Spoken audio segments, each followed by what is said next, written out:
Friends, எல்லோரும் எப்படி இருக்கீங்க? நான் நல்லா இருக்கேங்க. இன்றைக்கி நம்ம என்ன வீடியோ பார்க்க போகிறோன்னு பார்த்துட்டிங்கன்னா, சண்டேவோட லன்ச் ப்ரிப்ரேஷன் vlog தான் பார்க்க போகிறோம். உங்களுக்கு இந்த வீடியோ போர் அடிக்காமல் இருக்கும் அப்படின்னு சொல்லி நம்புகிறேன். நீங்கள் இப்போ தான் ஃபஸ்ட் டைம் என்னோடய சேனல் பார்க்குறீங்க அப்படின்னா என்னோடய சேனலை சப்ஸ்கிரைப் பண்ணிக்கோங்க, சப்போர்ட் பண்ணுங்கள். உங்களுக்கு இன்ட்ரெஸ்டிங்கான vlogகும் அதுக்கப்புறம் வீடியோஸும் நான் கண்டிப்பாக உங்களோட ஷேர் பண்ணிப்பேன். இந்த vlog கண்டிப்பாக போர் அடிக்காதுங்க. ஃபுல்லாகவே பாருங்கள். சின்ன சின்ன கொஸ்டினுக்கும் ஆன்சர் பண்ணியிருப்பேன். நிறைய பேர்லாம் கேட்கலிங்க, ஒரே ஒரு சிஸ்டர் மட்டும் என்னை ரொம்ப ஃபாலோ பண்ணி ஒரு கொஸ்டின் கேட்டுட்ருக்காங்க. அதுக்கான ஆன்சர் இதில் கண்டிப்பாக நான் கொடுத்துருக்கேங்க. நல்லா பாப்பாவும் தூங்க வச்சுட்டு அதுக்கப்புறம் தான் என்னோடய ஒர்க்கை ஸ்டார்ட் பண்ண ஒரு 11 o'clock போல் ஆரம்பித்தேங்க. ஃபஸ்ட்டு அரிசி எடுத்து ஊற வச்சாச்சு. பாஸ்மதி ரைஸ் 1 டம்ளர் தான் இருந்துச்சு.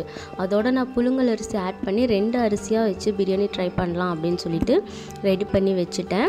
அப்புறம் இஞ்சி பூண்டு பேஸ்ட்டு சுத்தமாக எல்லாம் அரைக்கவும் டைமும் இல்லை. அது இல்லாமல் பாப்பா இப்போல்லாம் வேலை செய்ய விடுறதே இல்லை. அந்த கேப்பில் வீட்டு வேலையும் பார்த்துட்டு பாப்பாவையும் மேனேஜ் பண்ணிவிட்டு vlog எடுக்கிறதுங்கிறது ரொம்பவே கஷ்டமான விஷயம். அதாவது ஹஸ்பண்ட் வேலைக்கு போனதுக்கப்புறம் பாப்பாவை தனியாக ஹேண்டில் பண்ணுற நிறையா ஹோம் மேக்கர்ஸ்க்கு கண்டிப்பாக தெரியும். வெளியிருந்து பார்க்குறவங்க நிறைய பேசுவாங்க, ஏன் குழந்தைய இந்த அளவுக்கு பார்த்துக்க முடியாதா, தனியாக மேனேஜ் பண்ண முடியாதான்னு.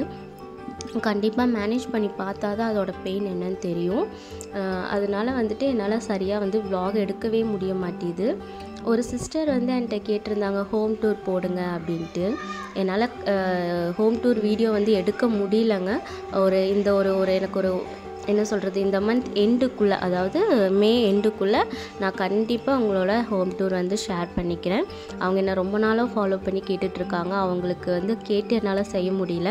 ஏன்னா பாப்பாவை வச்சுட்டு ஹோம் க்ளீன் பண்ணி எடுத்து போடுறது அப்படிங்கிறது கொஞ்சம் கஷ்டமான வேலை தான். அது தனியாக வேலை ஹேண்டில் பண்ணிகிட்ருக்கேன். ஸோ அம்மா இல்லாட்டி யாராவது வீட்டுக்கு வர்றாங்க அப்படின்னா அந்த டயத்தை யூஸ் பண்ணி ஹோம் டூர் எடுத்துக்கலாம் அப்படின்னு சொல்லி ஒரு ஐடியாவில் இருக்கேன். கண்டிப்பாக இந்த மந்த் எண்டுக்குள்ளே உங்களோட ஷேர் பண்ணிக்கிறேன் சிஸ்டர். என்னை இவ்வளோ நாள் ஃபாலோ பண்ணிவிட்டு நீங்கள் கேட்ட வீடியோ போடாமல் இருக்கும்போது என்னை ஃபாலோ பண்ணிகிட்ருக்கீங்க. ரொம்ப ரொம்ப நன்றி. இதே மாதிரி எனக்கு நிறையா சப்போர்ட் கொடுங்க, லவ் கொடுங்க. அதுக்கப்புறம் இஞ்சி பூண்டு பேஸ்ட்டு சுத்தமாக இல்லைன்னு சொல்லியிருந்தேன் இல்லைங்க. அதுக்கு நான் என்ன பண்ணியிருந்தேன் பார்த்துட்டிங்கன்னா, இஞ்சி பூண்டும் அரைக்கிறதுக்கு லைட்டாக எண்ணெய், உப்பு இது மட்டும் ஆட் பண்ணி இஞ்சியும் பூண்டும் அரைச்சி வச்சாச்சு. இப்படி அரைச்சி வச்சிட்டோம் அப்படின்னா நம்மளுக்கு ரொம்ப யூஸ்ஃபுல்லாக இருக்கும். நான் சம அளவு இஞ்சி பூண்டு எடுத்திருக்கேன். 1/4 கிலோ இஞ்சின்னா 1/4 கிலோ பூண்டு, இந்த மாதிரி எடுத்து நீங்கள் இது பண்ணுங்கள். இஞ்சி குவான்டிட்டி கூட அதிகமாகலாம், ஆனால் பூண்டோட குவான்டிட்டி அதிகமாகக்கூடாது. பிரியாணிலாம் நீங்கள் செய்கிறீங்கன்னா இஞ்சியோட குவான்டிட்டி அதிகமாக இருக்கணும், பூண்டோடது கம்மியாக இருக்கணும். இதுதான் மெஷர்மெண்ட்டு. அதுக்கப்புறம் மீன் வாங்கிட்டு வந்திருந்தார். அது ஒரு 2 வகையான மீன் வாங்கிட்டு வந்திருந்தார். நான் கட்லான்னு நினைக்கிறேன். அந்த கட்லா மீனை எடுத்து வச்சுட்டு கிழங்கா மீன் மட்டும் ஃப்ரை பண்ணுறதுக்காக மசாலா தடவி வச்சுட்டேங்க. நான் எப்போவுமே மீன் வறுக்கிறதுக்கு மீன் மசாலா ஆட் பண்ணவே மாட்டேன். அதுக்கு பதிலாக சில்லி சிக்கன் மசாலா, அதுவும் ஜேபியோட சில்லி சிக்கன் மசாலா கொஞ்சம் கிட்டத்தட்ட ஒரு 6 to 7 மந்த்தாக எனக்கு அந்த டேஸ்ட்டு பிடிச்சிருச்சு. ஸோ அதைத்தான் இப்போ வரைக்கும் வாங்கிட்டுருக்கேன். அதோட பெருஞ்சீரகம், கசூரி மேத்தி, அப்புறம் சோள மாவு, அரிசி மாவு, முட்டை, உப்பு, இஞ்சி பூண்டு பேஸ்ட் இதெல்லாமே ஆட் பண்ணி நல்லா மிக்ஸ் பண்ணி ஒரு 2 hours நல்லா ஊற விட்டுருங்க. ரொம்ப டேஸ்ட்டாக இருக்கும். இதே ப்ரிப்ரேஷன் நீங்கள் சில்லி சிக்கன் போடும்போது ட்ரை பண்ணி பாருங்கள். அந்த பெருஞ்சீரகமும் கசூரி மேத்தி ஆட் பண்ணுறனால டேஸ்ட் இன்னும் கொஞ்சம் நல்லாயிருக்கும், டிஃப்ரெண்ட்டான டேஸ்ட்டில் இருக்கும். ட்ரை பண்ணி பாருங்கள். அதுக்கப்புறம் மட்டன் பிரியாணி தான் பண்ணியிருந்தாங்க. மட்டன் பிரியாணிக்கு மட்டன் நான் வேக வச்சு தனியாக எடுத்து வச்சுட்டு குக்கரில் வேக வச்சு எடுத்துட்டேன்.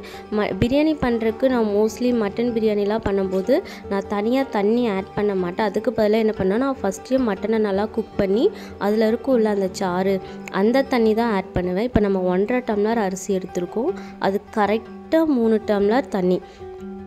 இல்லை நீங்கள் வதக்கும் போது ஏதாவது ஒரு டைம் அரிசியெல்லாம் போடும்போது ஏதாவது கொஞ்சம் ஒரு 1/4 டம்ளர் அளவுக்கு தண்ணி எக்ஸ்ட்ரா போயிடும்னு உங்களுக்கு டவுட் இருந்துச்சு அப்படின்னா நீங்கள் என்ன பண்ணலான்னா 3 டம்ளர் தண்ணிக்கு 2.25 டம்ளர் தண்ணி வச்சா போதும்.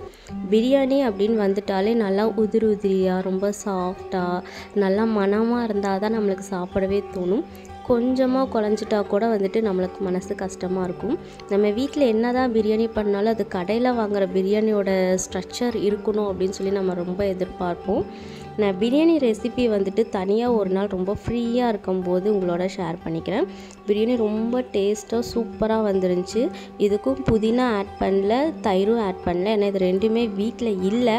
ஸோ இனி வாங்கிட்டு வந்து ஆட் பண்ணுறதெல்லாம் ரொம்ப கஷ்டமான விஷயம் அப்படின்னு சொல்லிட்டு அது ரெண்டையுமே நான் ஸ்கிப் பண்ணிட்டேங்க. லெமன் பிழிஞ்சு விட்டுருந்தேன்.